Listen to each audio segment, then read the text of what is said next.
एक और एक 11। एक बार की बात है कि बंदेरी के घने जंगल में एक उन्मत्त हाथी ने भारी उत्पात मचा रखा था। वह अपनी ताकत के नशे में चूर होने के कारण किसी को कुछ नहीं समझता था।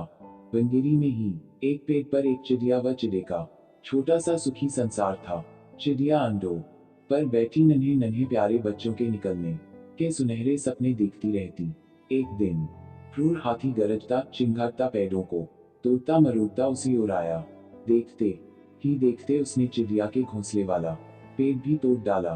घोंसला नीचे आ गिरा, अंडे टूट गए और ऊपर से हाथी का पैर उस पर पड़ा। चिड़िया और चिड़ा चीखने चिल्लाने के सिवा और कुछ न कर सके। हाथी के जाने के बाद चिड़िया छाती पीट पीट कर रोने लगी। तभी वहां कटफोट भी आई। वह चिड़िया की अच्छी मित्र थी। कटफोड़वी ने उनके रोने का कारण पूछा तो चिड़िया ने अपनी सारी कहानी कह डाली। कटफोड़वी बोली, इस प्रकार गम में डूबे रहने से कुछ नहीं होगा। उस हाथी को सबक सिखाने के लिए हमें कुछ करना होगा। चिड़िया ने निराशा दिखाई, हमें छोटे मोटे जीव उस बलशाली हाथी से कैसे टक्कर ले सकते हैं। कटफोड़वी ने समझाया, एक और एक मिलकर 11 बनते हैं। हम अपनी शक्तियां जोड़ेंगे। कैसे? चिड़िया ने पूछा। मेरा एक मित्र मियाक नामक भंवरा है, हमें उससे सलाह लेना चाहिए।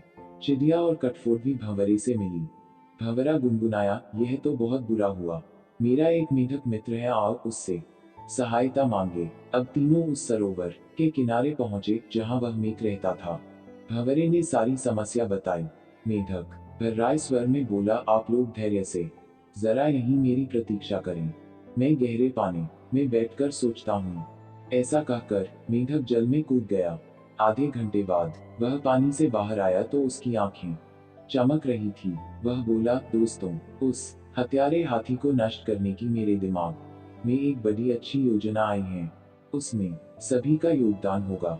मेढक ने जैसे ही अपनी योजना बताई, सब खुशी से उछल पड़े। योजना सचमुच ही अद्भुत थी। मेढक ने दोबारा बारी बारी सबको अपना अपना रोल समझाया। कुछ ही दूर वह उन्मत्त हाथी तोड़फोड़ मचाकर वह पेट भरकर कोंपलों वाली शाखाएं खाकर मस्ती में खड़ा झूम रहा था। पहला काम भंवरे का था। वह हाथी के कानों के पास जाकर मधुर राग गुंजाने लगा। राग सुनकर हाथी मस्त होकर आंखें बंद करके झूमने लगा। तभी कटफोड़वी ने अपना काम कर दिखाया।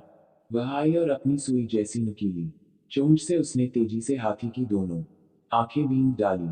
हाथी की आंखें फूट गईं। वह तड़पता हुआ अंधा होकर इधर उधर भागने लगा। जैसे जैसे समय बीतता जा रहा था, हाथी का क्रोध बढ़ता जा रहा था। आंखों से नजर न आने के कारण ठोकरों और टक्करों से शरीर जख्मी होता जा रहा था।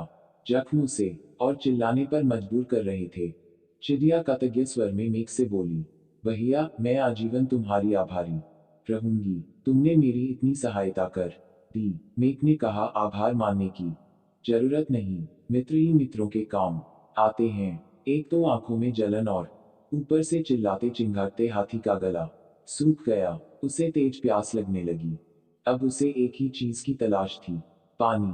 मेघ ने अपने बहुत से बंधु बांधवों को इकट्ठा किया और उन्हें ले जाकर दूर बहुत बड़े गड्ढे के किनारे बैठकर टर्राने के लिए कहा। सारे मेघ टर्राने लगे। मेघ की टर्राहट सुनकर हाथी के कान खड़े हो गए। वह यह जानता था कि मेघ जल स्रोत के निकट ही वास करते हैं। वह उसी दिशा में चल पड़ा।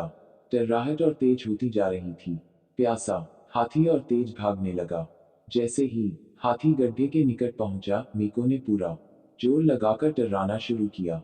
हाथी आगे बढ़ा और विशाल पत्थर की तरह गड्ढे में गिर पड़ा, जहां उसके प्राण पखेरु। उतने देर न लगे। इस प्रकार उस अहंकार में डूबे हाथी का अंत हुआ।